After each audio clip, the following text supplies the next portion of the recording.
آپ دیکھ رہے ہیں طالب علم ٹی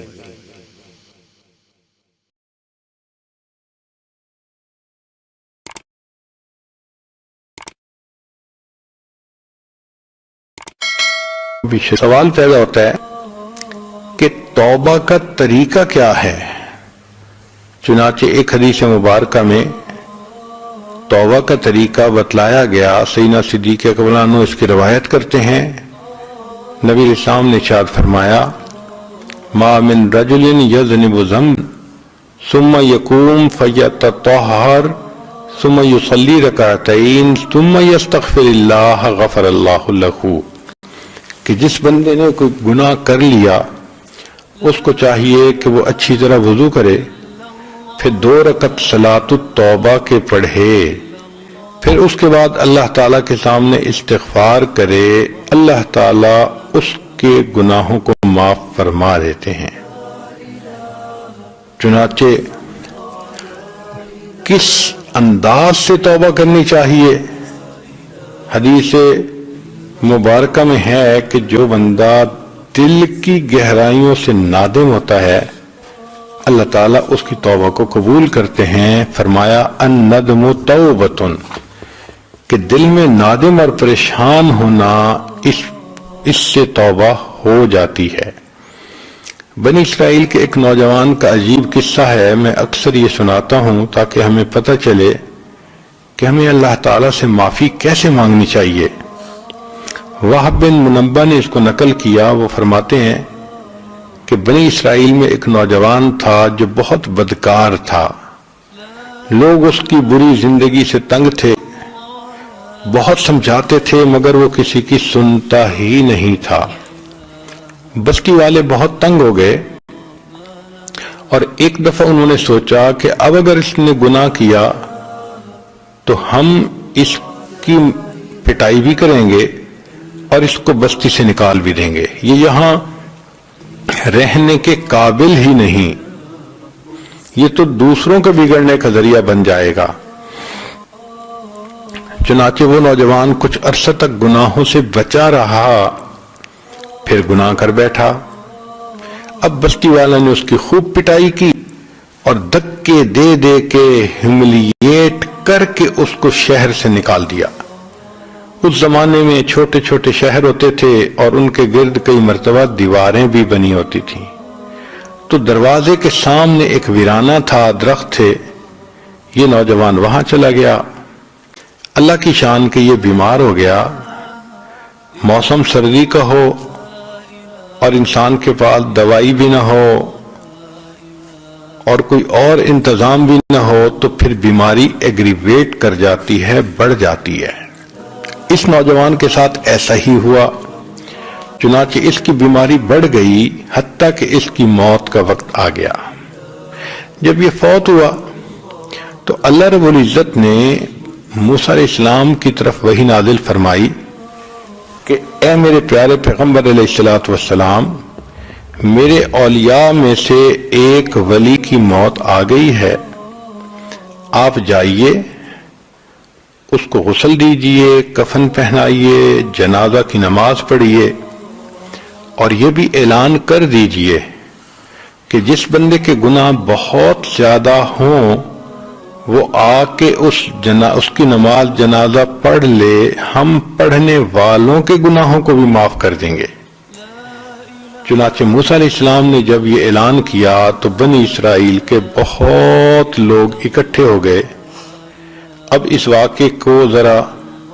عربی میں سن بھی لیجئے، ترجمہ بھی ساتھ ساتھ کر دیں گے۔ کان فی زمن موسیٰ علیہ السلام شاب عاتن، موسیٰ علیہ السلام کے زمانے میں ایک نوجوان تھا جو بڑا سرکش تھا، مسرف علی نفسہ، اپنی جان پہ بڑا ظلم کرتا تھا۔ فاخرجوہ من بینہم لسوء فعلہ، چنانچہ بستی والوں نے اسے بستی سے نکال دیا اس کے کرتوتوں کی وجہ سے۔ فحضرته الوفاة فی خربۃ علی باب البلد، شہر کے دروازے کے بالکل سامنے جو ویرانہ تھا اس ویرانے میں اس بندے کو موت آ گئی۔ فأوحى اللہ تعالی،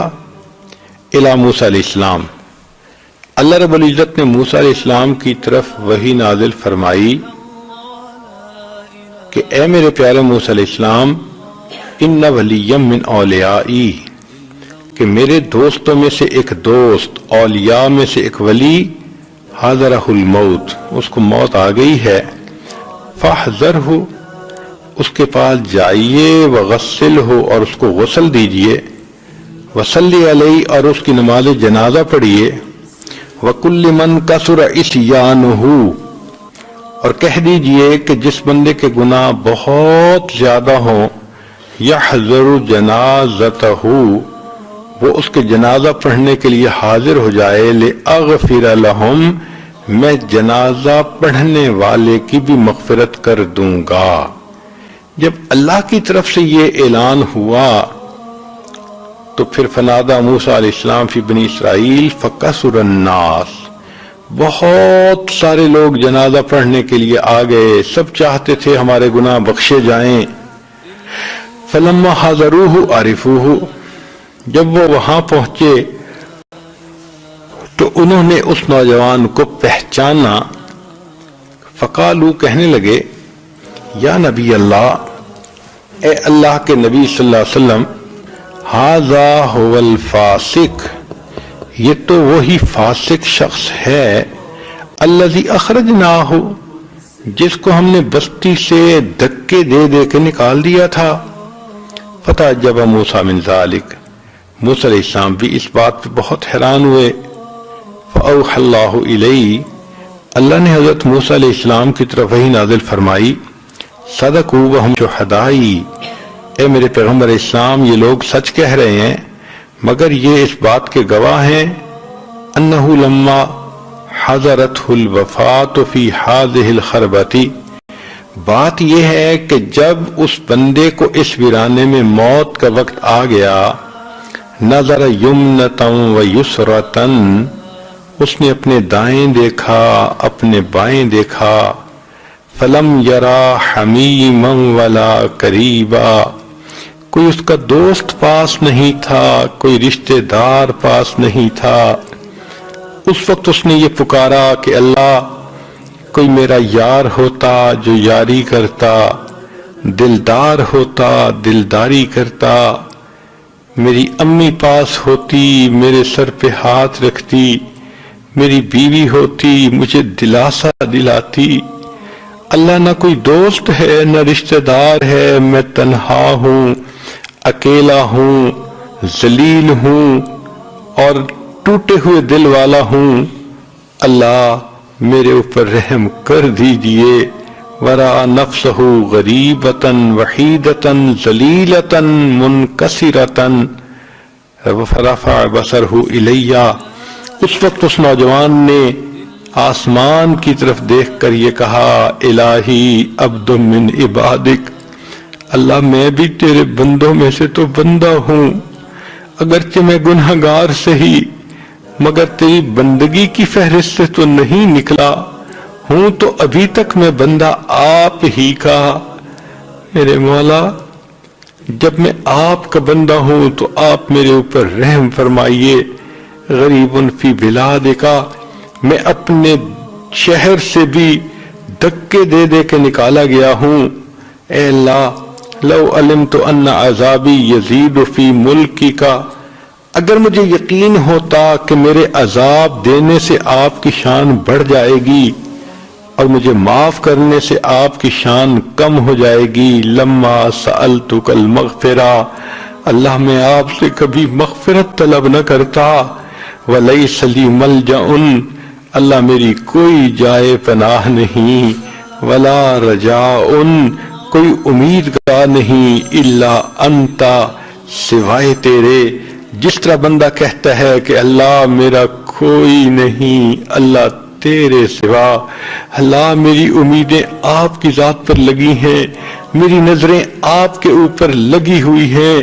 اللہ آپ مجھ پر رحمت کی نظر فرما لیجئے۔ جب اس نے یوں کر کے دعائیں مانگی کہ اللہ میں نے سنا ہے کہ آپ نے یہ آیت بھی اتاری،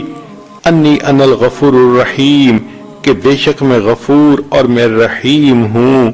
فلا تخیب رجائی، اللہ میری امید کو ناکام نہ کرنا۔ یا موسیٰ، اے موسیٰ علیہ السلام، افکان یحسن بی ان اردہ وہو غریب علی ہذہ الصفۃ، کیا یہ بات مجھے سجتی تھی میں اس کی بات کو رد کر دیتا حالانکہ وہ اس حال میں تھا؟ وقد توسل الی بی، اس نے مجھے میری رحمت کے واسطے دے دے کر دعائیں مانگی۔ وتضرع بین یدی، میرے سامنے روتا رہا، گڑ گڑاتا رہا، معافیاں مانگتا رہا۔ وعزتی، موسیٰ علیہ السلام مجھے اپنی عزت کی قسم ہے، لو سالنی فی المذنبین من اہل الارض جمیعا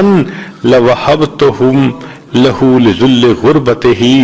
اگر وہ نوجوان اس وقت ساری دنیا کے گناہ گاروں کی بخشش کا مجھ سے سوال کرتا، میں پروردگار ساری دنیا کے گناہوں کی بخشش بھی کر دیتا۔ اے موسیٰ علیہ السلام، انا کہف الغریب، میں پردیسی کی پناہ گاہ ہوتا ہوں، وحبیبہ، اور جس کا کوئی دوست نہیں ہوتا اس کا دوست میں ہوتا ہوں، وطبیبہ، اور جس کا علاج معالجہ کرنے والا کوئی نہیں ہوتا اس کی تیمارداری کرنے والا میں ہوتا ہوں، وراحمہ، اور جس پر کوئی رحم نہیں کھاتا اے موسیٰ علیہ السلام اس پر رحم کھانے والا میں ہوتا ہوں۔ یہ پروردگار اتنے کریم ہیں، اتنے مہربان ہیں کہ بندے کے گناہوں کو معاف کرنے کے لیے تیار ہیں۔ ہمیں چاہیے ہم بھی موقع سے فائدہ اٹھائیں اور اپنے گناہوں سے سچی پکی توبہ کر کے اللہ رب العزت سے معافی مانگ لیں۔ وآخر دعوانا ان الحمد للہ رب العالمین۔